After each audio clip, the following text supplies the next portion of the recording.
2023 के चुनाव में सरकार बनाने के लिए कई बड़े नेताओं को अपने पाले में लाने का काम किया है। आगामी समय में इन्हें टिकट देकर चुनाव भी लड़ाया जा सकता है।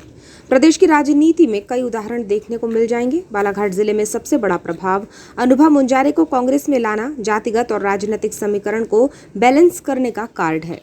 उनके कांग्रेस प्रवेश के बाद राजनीतिक गलियारों में चर्चाएं तेज हो गई हैं कि अन्य बड़े चेहरे जो जनप्रतिनिधि के रूप में भूमिका निभाते आ रहे हैं, कांग्रेस का अब तक उनसे कोई संबंध नहीं रहा है, लेकिन कांग्रेस उन्हें भी पार्टी की सदस्यता दिलाकर आगामी चुनाव में उतारने का मन बना रही है। ऐसी चर्चाएं तेज हो गई हैं।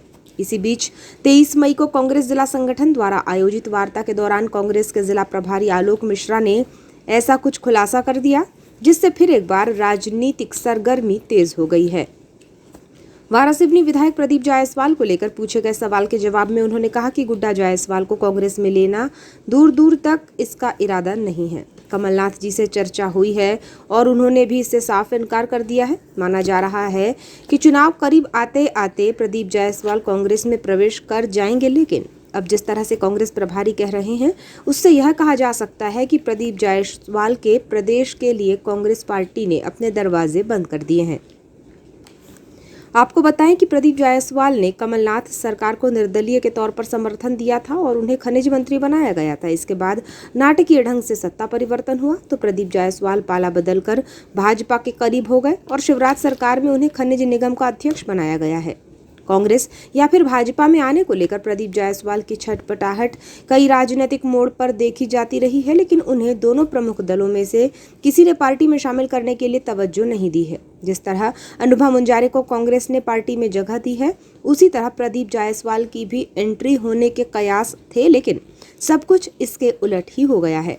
कांग्रेस उन्हें फिर एक बार शामिल करने या फिर कांग्रेस के टिकट पर वारासिवनी विधानसभा का चुनाव लड़ाने के मूड में बिल्कुल नहीं है। ये खुलासा जिला प्रभारी आलोक मिश्रा ने कांग्रेस प्रदेशाध्यक्ष कमलनाथ से की गई चर्चा के आधार पर किया है। आइए आपको बताएं कि कांग्रेस जिला प्रभारी आलोक मिश्रा ने प्रदीप जायसवाल को लेकर क्या कुछ कहा है।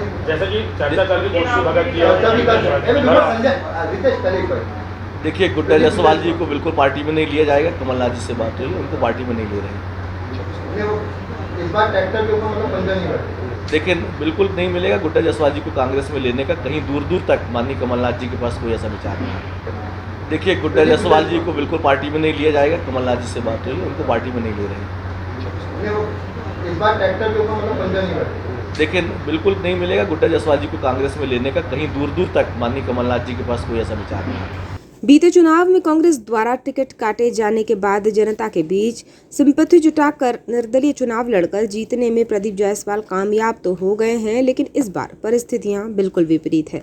राजनीतिक सूत्रों की माने तो उन्हें निर्दलीय के तौर पर चुनाव लड़ने के बाद करारी हार का सामना करना पड़ सकता है। यही वजह है कि चुनाव में डूबने से बचने के लिए गुड्डा जायसवाल प्रमुख राजनीतिक दल कांग्रेस या फिर भाजपा दोनों में से किसी एक दल की नाव में सवार होने के फिराक में है, लेकिन दोनों ही दल भाव नहीं दे रहे हैं। जहां उन्हें भाजपा में प्रवेश को लेकर स्थानीय कार्यकर्ताओं का जबरदस्त विरोध हो रहा है, वहीं कांग्रेस भी अब उनसे कन्नी काट रही है। ऐसे में आगामी समय में वारासिवनी का परिदृश्य क्या कुछ सियासी उलटफेर दिखलाता है, इस पर राजनीतिक हलचल बनी हुई है।